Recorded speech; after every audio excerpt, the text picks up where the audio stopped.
C'est un retour pour l'opération Pied-Bus, le service de police de Saguenay qui intensifiera ses opérations de surveillance aux abords des écoles à partir de ce mardi et ce jusqu'au 4 septembre prochain afin de veiller à la sécurité des élèves lors de la rentrée. L'objectif est simple, soit de réduire les risques d'accidents impliquant des écoliers et protéger les brigadiers scolaires. Bien, l'opération Pied-Bus, c'est une initiative du service de police de Saguenay qui est ici depuis août 2020 et le but, c'est de sensibiliser les automobilistes à la sécurité des écoliers concernant le transport scolaire. On y va surtout au niveau de la prévention, au niveau de Pied-Bus, et c'est surtout de rappeler aux automobilistes que la rentrée scolaire, c'est maintenant, et d'éviter des catastrophes au niveau du transport.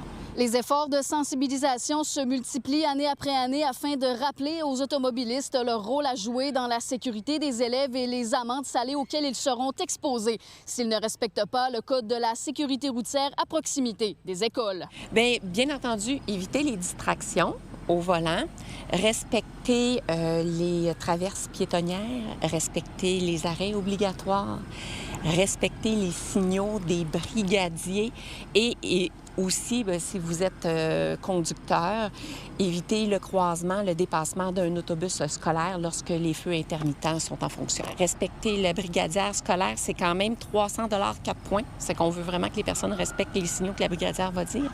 Passer sur des feux intermittents, des arrêts d'un autobus scolaire, 200 $ mais 9 points d'inaptitude. Le service de police de Saguenay est très présent depuis 2020 pour la rentrée scolaire, justement pour éviter un drame.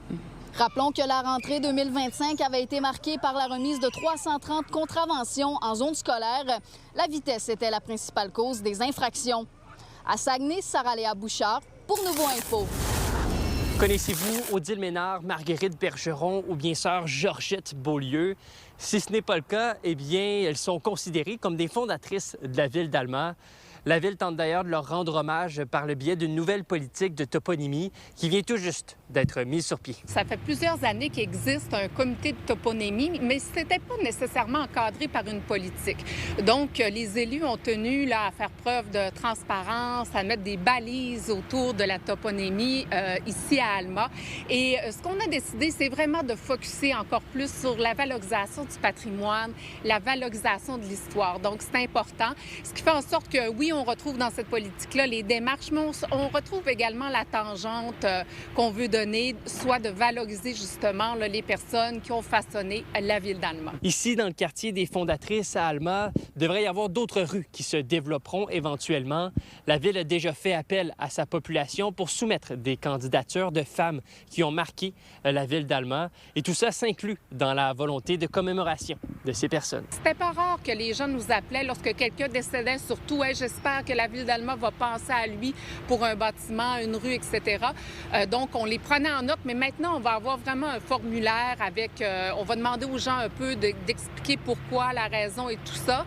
Et ça va nous permettre de constituer une banque officielle. Et aussi, on va inviter les gens, et ça, on le fait, je le fais maintenant avec vos auditeurs, les gens qui voudraient soumettre des noms parce que toujours dans le quartier en développement des fondatrices, il y a une nouvelle rue qui est prévue. Alors, on invite les gens à soumettre le nom d'une femme qui a œuvré à la ville d'Alma, qui a changé quelque chose, qui a laissé sa trace, sa marque. Alors, sur le site de la ville d'Alma, il sera possible de remplir le formulaire. Par ailleurs, quelques lieux dans la ville d'Alma se retrouvent toujours sans nom. La nouvelle politique permettra certainement de remédier à cette situation. À Alma, Louis-Mathieu Corneau, pour Nouveau Info.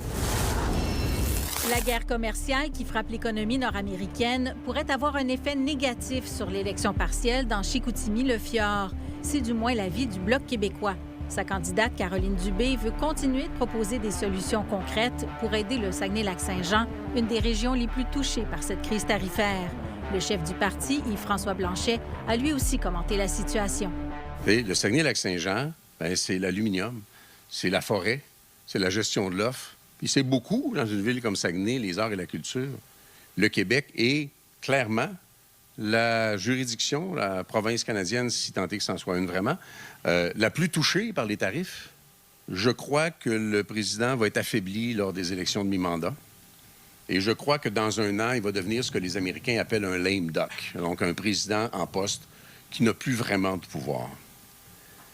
c'est toute la période dont nous disposons pour construire un rapport de force.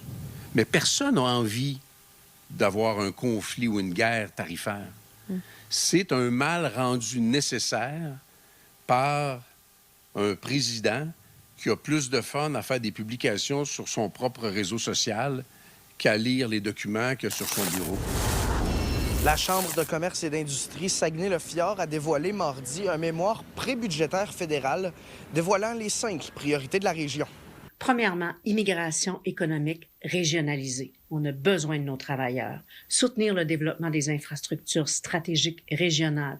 Pourquoi? Pour faciliter l'intégration aux marchés mondiaux. Soutenir la transformation du secteur forestier. On le sait, la forêt, on souffre. Supporter le développement des entreprises régionales afin de s'adapter et de maximiser les retombées dans le domaine de la défense et protéger les secteurs stratégiques régionaux. En pleine guerre tarifaire avec les États-Unis, c'est l'économie du Québec en entier qui en prend un coup, mais surtout celle du Saguenay. On transforme l'aluminium. Donc, les transformateurs d'aluminium, la forêt, mais c'est des domaines qui sont très touchés. L'emploi est de plus en plus menacé. Ça, c'est un constat qu'on fait. Les grandes entreprises subissent aussi des pertes importantes, donc les petites, moyennes, mais les grandes entreprises également. À l'approche de l'élection partielle dans Chicoutimi-le-Fjord, ce mémoire pourra être consulté par les candidats. C'est vraiment un outil qu'on met à leur disposition qui est absolument non partisan, donc qui va s'adresser au gouvernement fédéral lorsqu'ils vont préparer le budget. À Saguenay, Xavier Lemieux, pour Nouveau Info. 373 000 $, c'est ce que ça a coûté à Promotion Saguenay pour refaire une beauté à son bateau, la Marjolaine. Le navire avait besoin d'une touche de modernité alors qu'il a atteint un sommet cette année en achalandage. Un total de 10 720 passagers qui ont été à bord en cette saison 2026. Déjà, là, en 2 ans, on a 44 d'augmentation sur la Marjolaine. C'est un actif, donc ça a une valeur, puis c'est un actif qui est bien tenu. Puis je pense que l'amélioration qu'il y a eu sur le bateau là, vient rehausser l'expérience. Puis on le voit avec les chiffres présentement. Là, il y a eu une croissance cette année là, des chiffres sur la Marjolaine. Le nolisement privé également. Là, il y a des croisières privées qui se font pour lesquelles on a d'excellents commentaires. Donc. Plus tôt mardi, à la zone portuaire de Chicoutimi, j'ai eu la chance de visiter ce bateau emblématique. On a commencé par le pont Soleil, qui se trouve à être sur le dessus du navire. Ici, on a complètement dégagé l'espace derrière le navire pour permettre aux visiteurs d'avoir une plus belle vue sur le fjord du Saguenay. Par la suite, on s'est dirigé en bas vers le pont étoilé qui porte son nom en raison du plafond qui s'illumine en soirée. Mais la configuration de cet espace-ci, on a souhaité la maintenir comme à l'origine parce que c'est le pont principal, c'est aussi le pont le plus familial. Les principaux changements, donc, on a revu la configuration de la banquette avant pour être capable de la transformer aisément et en faire des soirées plus festives. Donc, ce qui est nouveau sur ce pont-là, c'est que maintenant, vous avez un observatoire. Donc, la salle qu'on va aller derrière, anciennement, était une salle plus d'entreposage. On a libéré complètement l'arrière du navire et on a découvert une belle petite pépite, donc une vue incroyable sur l'arrière. La visite s'est terminée sur le pont marin, un endroit un peu mal aimé là, par le passé, mais depuis les rénovations, c'est tout le contraire. Il n'y a pas un mur qui est droit, il n'y a pas un plancher qui est droit, donc ça a été tout un défi pour l'équipe qui a travaillé, donc notre équipe et l'équipe, les professionnels qui ont travaillé avec nous. Un défi pour l'ébéniste, un défi pour la chargée de projet. Donc, tous les calculs, les tapis, rien n'était conforme ni droit. Donc, tout était mesuré pièce par pièce, c'était fait sur mesure.